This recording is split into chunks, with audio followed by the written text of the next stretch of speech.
Africa.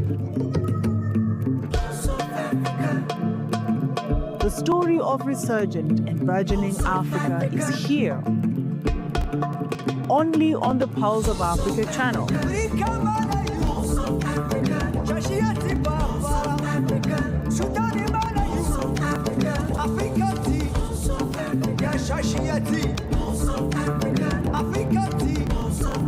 Pulse of Africa, the face and voice of Africa.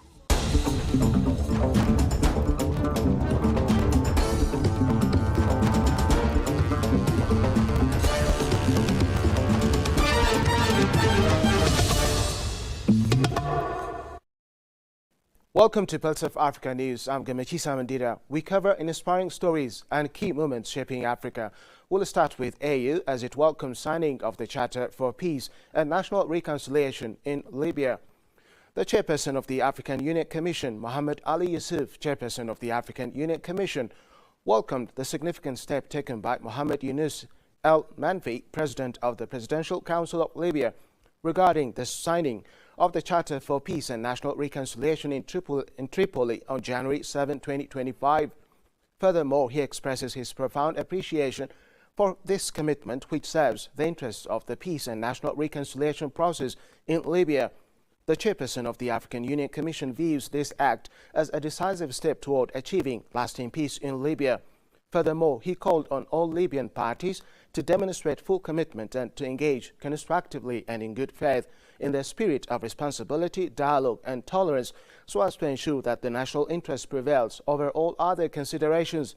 The chairperson of the African Union Commission reiterates his full solidarity with and strong support for Libya and its people, reaffirming the African Union's determination to continue its tireless efforts toward achieving lasting peace in the country. In this regard, he reaffirms the supreme priority and steadfast commitment of the African Union to the implementation of the Charter for Peace and National Reconciliation signed in Addis Ababa in February 2025 under its auspices, while renewing the AU full support for the new UN roadmap in Libya.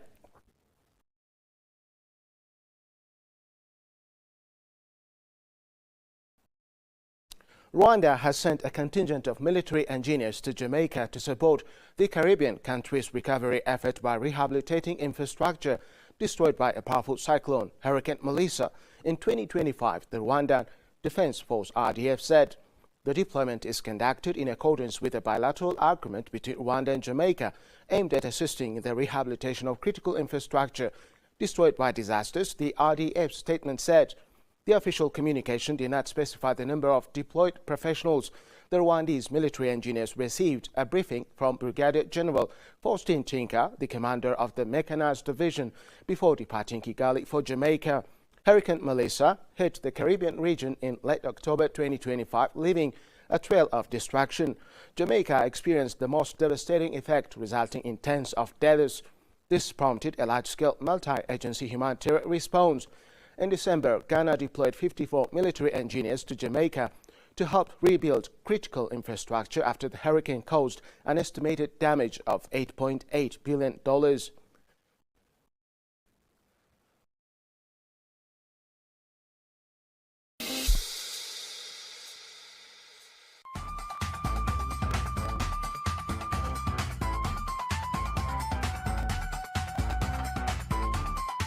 In Ethiopia, more homes and businesses now have access to electricity.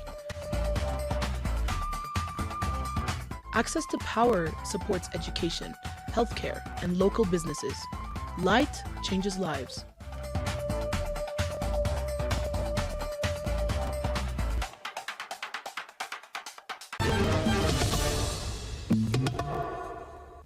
Moving to South Africa, South Africa rolled out a 10-year drive to vaccinate nearly 20 million cattle as a fast-spreading foot and mouth outbreak hits herds and squeezes key export markets.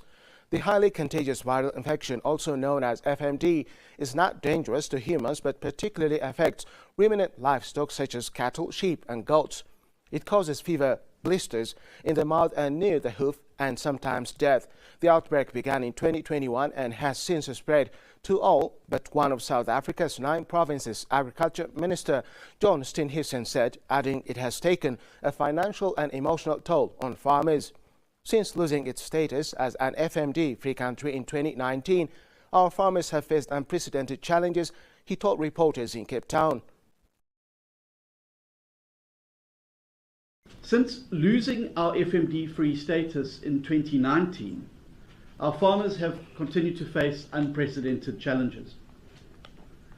Over the course of the last few months, I've received many pleas for help from both commercial as well as communal farmers. And it is our farmers who have borne the heavy burden of the recent FMD outbreaks in the country. We see your struggles. We understand and acknowledge the financial as well as emotional toll that outbreaks like foot and mouth disease have on you, on your families, and also your livelihoods. We remain deeply sympathetic to the hardships that you have endured. However, I do want to give you the assurance today that we have a plan that is both realistically achievable as well as being technically sound. I have received many pleas for help from commercial to communal farmers who have borne the heavy burden of the recent FMD outbreaks, he added. The plan, split into 4 phases, will see the government source vaccines from Argentina and Turkey alongside supplies from next-door neighbor, Botswana. South Africa's 10-year plan will begin with stabilizing and consolidating the situation, gradually reducing vaccinations until the country achieves official FMD-free status recognized by the World Organization for Animal Health, he added. Achieving FMD-free status is a monumental task that is not going to happen overnight. It is a process, it is not an event. Our strategy that will be dealt with today by Dr. Mavrijani will be a strategy phased over 10 years. It will be phased in various different phases, starting with stabilization, moving to consolidation, before moving eventually to the removal of vaccination and a final recognition of freedom without vaccination by the World Organization for Animal Health. Local production is also being ramped up, with a new line expected to start at 20,000 doses a week before scaling to a capacity of 960,000 doses. Nearly 2 million cattle had already been vaccinated, he added. Plans were also underway to declare the outbreak a national disaster, giving the government extra powers to intervene.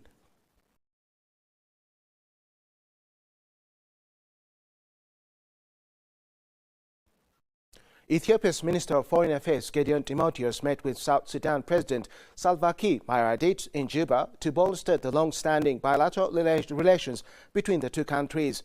During the occasion, Gideon delivered a special message from Prime Minister Abiy Ahmed to the President.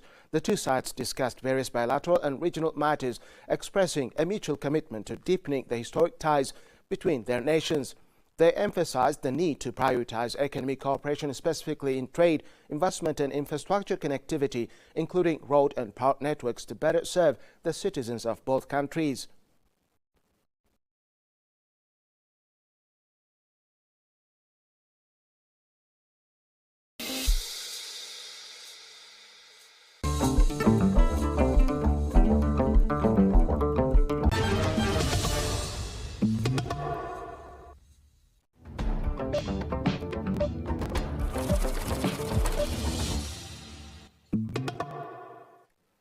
Moving on to our business headlines, Nigeria and the United Arab Emirates have signed a comprehensive economic partnership agreement, CEPA, to boost trade, attract investment and expand market access for Nigerian exporters.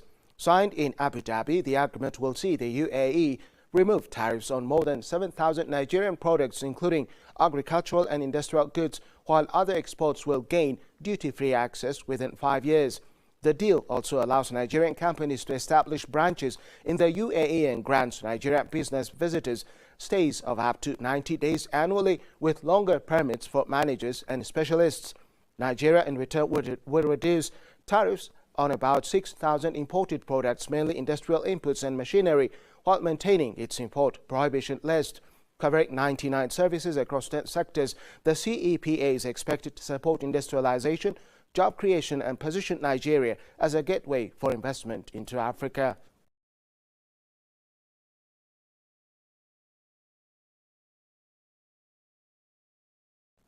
Senegal, one of Africa's major groundnut producers, has officially announced the resumption of groundnut exports to the international market, a move long awaited by industry stakeholders. The announcement was made by Minister of Industry and Trade Sergi Gwinnett Diop near Dakar following consultations with stakeholders across the groundnut value chain and key strategic partners. Diop said exports to China and other markets would resume immediately, noting that discussions with Senegal's embassy in China confirmed the readiness of Chinese partners to engage with Senegalese exporters. Groundnut exports were previously halted to ensure sufficient local supply, sustain oil processing plants, and secure seed reserves. For the current agricultural season, the government has set a minimum purchase price of 305 CFA francs per kilogram. The minister stressed the exports would be governed by strict rules on product quality, transaction traceability, and repatriation of export earnings. Customs authorities have been instructed to facilitate shipments while reinforcing controls, and banks have been urged to support exporters. Senegal's National Oilseed Marketing Company plans to collect between 250,000 and 450,000 tons of groundnuts this year, with authorized export volumes ranging from 300,000 to 450,000 tons, reflecting the government's push to liberalize the sector and expand market access for producers.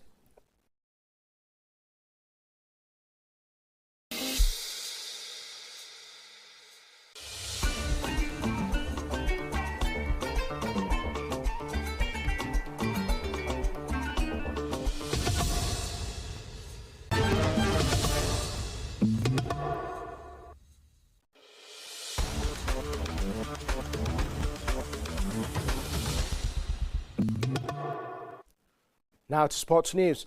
Rabat exploded with joy as Morocco sealed a dramatic 4-2 penalty shootout victory over Nigeria, booking their place in the AFCON final for the first time in 21 years. After a tense goalless battle that stretched through extra time, it was goalkeeper Yassine Bonu who rose to the occasion under the floodlights. The Atlas Lions #1 produced 2 decisive saves in the shootout, showing remarkable composure before Yusuf En-Nesri claimingly converted winning penalty, sparking wild celebration inside a packed Stade Prince Moulay Abdallah. The semi-final itself was finally balanced, with both sides creating chances and defenses standing firm.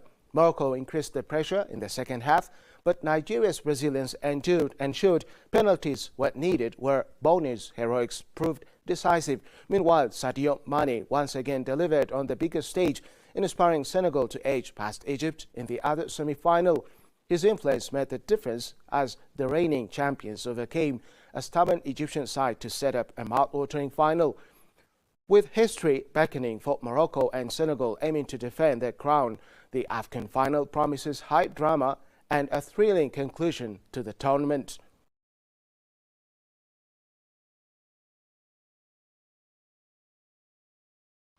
Finally, Burkina Faso sacked their head coach Brahma Traoré and all his staff on Wednesday following their exit of the African Cup of Nations at the hands of bitter rivals Côte d'Ivoire. The decision was taken after the results were below what was expected of our national team at the continental tournament. The Burkina Faso Football Federation leader Omarou Ouagadougou said. Ouagadougou spoke a bitter disappointment and an objective of reaching at least the semi-finals. Burkina Faso, who also failed to qualify for this year's World Cup, were beaten 3-0 by neighboring Côte d'Ivoire, who were defending champions in Marrakesh last Monday. Traoré, 63, took up the job in March 2024, replacing Frenchman Herbert Valoud, who was sacked after a last 16 exit at the previous AFCON.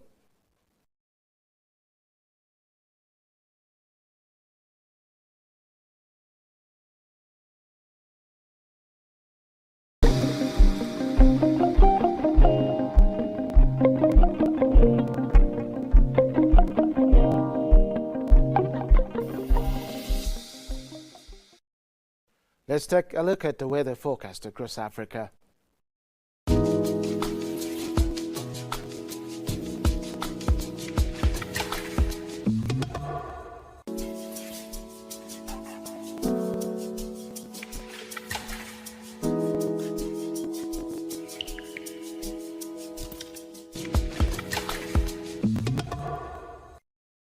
That's all for this hour. Thank you for tuning in. Goodbye.